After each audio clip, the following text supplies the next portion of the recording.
मैं एक विधवा हूं, इसलिए लोग मुझसे दूर रहते हैं। जैसे मेरे पास आने से उनकी खुशियां कम हो जाएंगी, जैसे मेरे आंगन की उदासी उनके घरों तक पहुंच जाएगी, और जैसे मेरी आंखों में ठहरा हुआ दर्द किसी अपशकुन की तरह उनकी मुस्कुराहटों को निगल लेगा। लेकिन कोई ये नहीं देखता कि इस सफेद साड़ी के पीछे भी एक धड़कता हुआ दिल है, जिसमें आज भी सपने सांस लेते हैं, जिसमें आज भी अपनापन पाने की चाह उतनी ही गहरी है जितनी किसी और औरत के मन में होती है। गांव की तंग गलियों से जब भी मैं सिर झुकाकर गुजरती थी, तो लोगों की धीमी फुसफुसाहटें मेरे कानों में तीर की तरह चुभती थीं। कोई मुझे बदनसीबी का नाम देता था, कोई मेरी परछाई से बचकर निकलता था, और कोई मुझे देखकर ऐसे मुंह फेर लेता था जैसे मेरे दुख ने मुझे इंसान से कम बना दिया हो। लेकिन उन सब के बीच मेरे भीतर एक ऐसी खामोश चीख पलती रहती थी जिसे सुनने की कोशिश किसी ने कभी नहीं की। हर सुबह जब सूरज की हल्की किरणें मेरे छोटे से टूटे हुए आंगन में उतरती थीं, तब मैं मिट्टी के चूल्हे पर चाय चढ़ाते हुए अपने बीते दिनों को याद करती थी, जब इसी घर में हंसी की आवाजें गूंजती थीं, जब मेरे पति की मुस्कुराहट इस घर की दीवारों को रोशनी से भर देती थी, और जब मुझे ये लगता था कि जिंदगी चाहे कितनी भी कठिन हो, लेकिन साथ होने का एहसास हर दर्द को छोटा बना देता है। उनके जाने के बाद जैसे समय ने अचानक चलना बंद कर दिया था। रातें लंबी और सूनी हो गई थीं, और दिन ऐसे लगते थे जैसे किसी सूखे पेड़ की शाखों पर ठहरा हुआ सन्नाटा, जहां न कोई चिड़िया आकर बैठती थी और न कोई उम्मीद अपने पंख फैलाती थी। बस मैं थी, मेरी तन्हाई थी, और वे यादें थीं जो हर सांस के साथ मेरे भीतर और गहरी उतरती चली जाती थीं।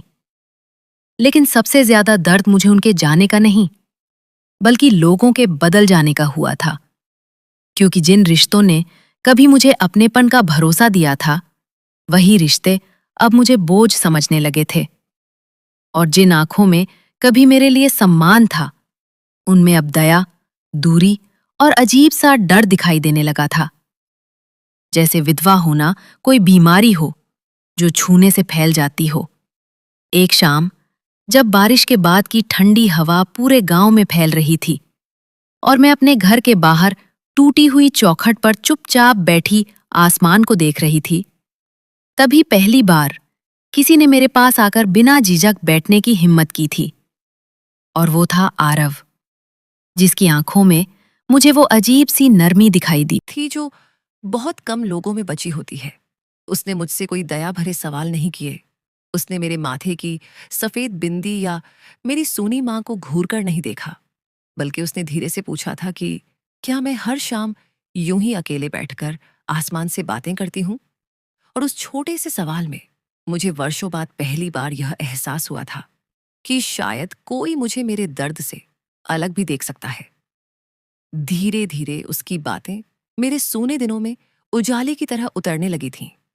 वह घंटों मेरे साथ बैठकर दुनिया की छोटी छोटी बातें करता था, पेड़ों पर लौटते पक्षियों को देखकर मुस्कुराता था, बारिश की खुशबू को महसूस करता था, और मुझे यह यकीन दिलाने लगा था कि जिंदगी केवल खो देने का नाम नहीं होती, बल्कि कभी कभी टूटे हुए लोगों के हिस्से में भी नए रिश्तों की रोशनी आ जाती है।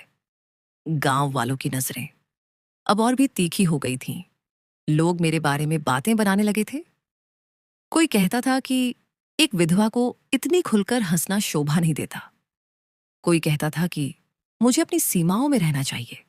लेकिन पहली बार मैंने अपने भीतर डर से ज्यादा हिम्मत को जन्म लेते हुए महसूस किया था, क्योंकि आरव ने मुझे यह समझाया था कि समाज अक्सर उन औरतों से डरता है जो दुख में भी जीना नहीं छोड़ती।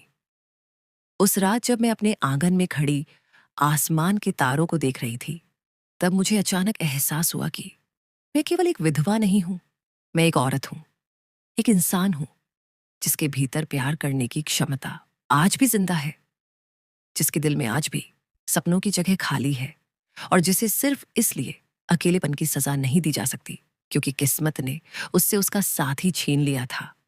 सुबह जब सूरज उगा, तो उसकी सुनहरी रोशनी पहली बार मुझे इतनी खूबसूरत लगी थी, जैसे जिंदगी खुद मेरे दरवाजे पर लौट आई हो। और मैंने मन ही मन तय कर लिया था कि अब मैं लोगों की सोच के अंधेरे में खुद को कैद नहीं रखूंगी, क्योंकि अगर दुनिया मुझे मेरे अतीत से पहचानती है तो मैं खुद को अपने हौसले, अपने दिल और अपनी नई उम्मीदों से पहचान दूंगी। कहानी कैसी लगी कमेंट करके बताइए। अच्छी लगी तो इंडियन जोक्स फेसबुक पेज को फॉलो करिए, वीडियो को शेयर करके दोस्तों को पास भेजिए। इस तरह की कहानी रोज आप लोगों को मिलेगी।